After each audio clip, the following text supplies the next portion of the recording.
Sir government ಅಫಿಷಿಯಲ್ಗೆ ಯಾವ school ಅವರು ಆದೇಶ ಮಾಡಕ್ಕೆ ಎಷ್ಟು ಆದೇಶಗಳು 8 ಮಂದಿ ಬಂದಿದೆ ಗೊತ್ತು ನಮಗೆ ಎಲ್ಲ ಮನೆಯಲ್ಲಿ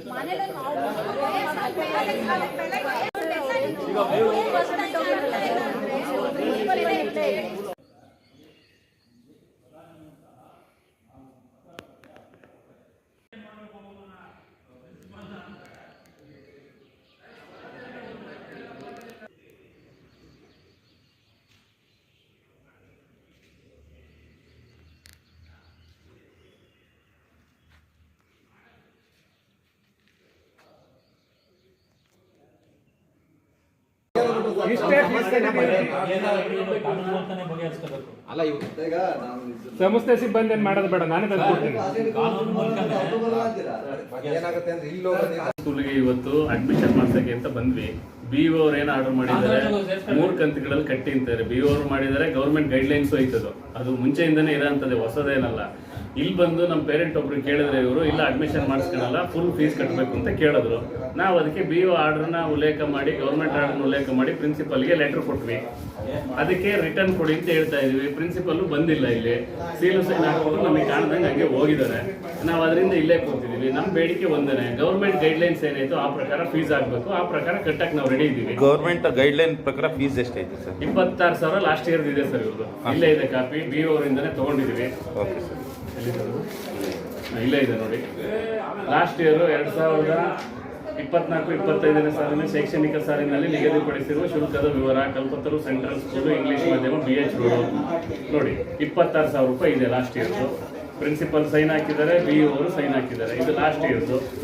ಈಗ BO ಹತ್ರ ಹೋಗಿ ನಾವು ಕೇಳಿದ್ರೆ 2018-19ರಿಂದ ಫೀಸನ್ನೇ ಚೇಂಜ್ ಮಾಡಿಕೊಂಡು ತಿದ್ದುಪಡಿ ಮಾಡ್ಕೊಂಡು 2018-19ರಿಂದ 25-26 ಕೊಟ್ಟಿದ್ದಾರೆ. ಇದರಲ್ಲಿ 46,000 ಅಂತ ಲಾಸ್ಟ್ ಇಯರ್ ಕೊಟ್ಟಿದ್ದಾರೆ. ಇದು ಕಾಪಿ ಸ್ಕೂಲ್ ಅವರೇ ಕೊಟ್ಟಿರೋದು, ಇದು ಕೊಟ್ಟಿರೋದು. ಈ ಕಾಪಿ ಏನಿದೆ ಈ ಪ್ರಕಾರ ಪೇರೆಂಟ್ಸ್ ಕಟ್ಟಿದ್ದಾರೆ. ಇದ್ರ ಪ್ರಕಾರ ಏನಾಗಬೇಕು, ಗೌರ್ಮೆಂಟ್ ಗೈಡ್ಲೈನ್ಸ್ ಈ ಟ್ಯೂಷನ್ ಫೀಸ್ ಮೇಲೆ 10-15% ಜಾಸ್ತಿ ಮಾಡಿ ಅಂತ ಗೌರ್ಮೆಂಟ್ ಗೈಡ್ಲೈನ್ಸ್ ಐತೆ. ಆ ಪ್ರಕಾರ ಮಾಡಿ ನಾವು ಫೀಸ್ ಕಟ್ತೀವಿ ಅಂತ ನಾವು ಹೇಳ್ತಾ ಇದ್ದೀವಿ.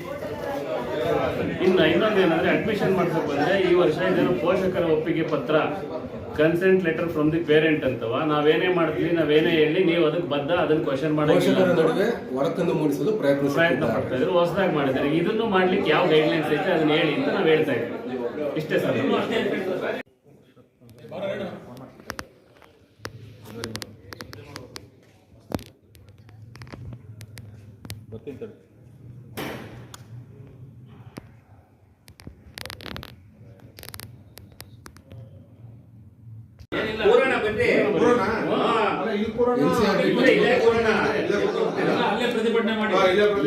ಹೇಳಿ ಸರ್. NCERT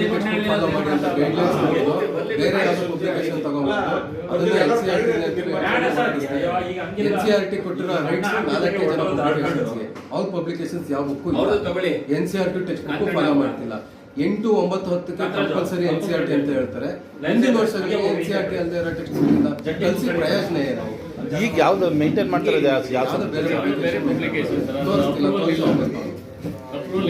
ಮತ್ತೆ ಬಂದು ಇಲ್ಲಿ ಶಾಲೆಯ ಪ್ರಾಂಶುಪಾಲರನ್ನ ಮೀಟ್ ಮಾಡೋಕ್ಕೆ ಹೋದರೆ ಪ್ರಾಂಶುಪಾಲರು ನಮ್ಮ ಕೈಗೆ ಸಿಗ್ತಾ ಇಲ್ಲ.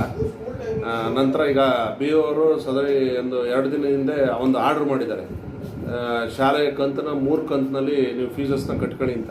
ಅವ್ರು ಇಷ್ಟೇ ಅಂತ ಏನು ಫಿಕ್ಸ್ ಮಾಡಿಲ್ಲ. ನಮ್ಮಲ್ಲಿ ಈಗ ಎಷ್ಟಿದೆ ನಾವು ಅದನ್ನು ಕಟ್ಟೋಗೋಣ ಅಂತ ಬಂದರೆ ಪ್ರಿನ್ಸಿಪಾಲ್ರು ಕೈ ಸಿಗ್ತಿಲ್ಲ. ಇಲ್ಲಿ ಅಡ್ಮಿಷನ್ ನಮ್ಮ ಮಕ್ಕಳದು ತಗೊತಾ ಇಲ್ಲ.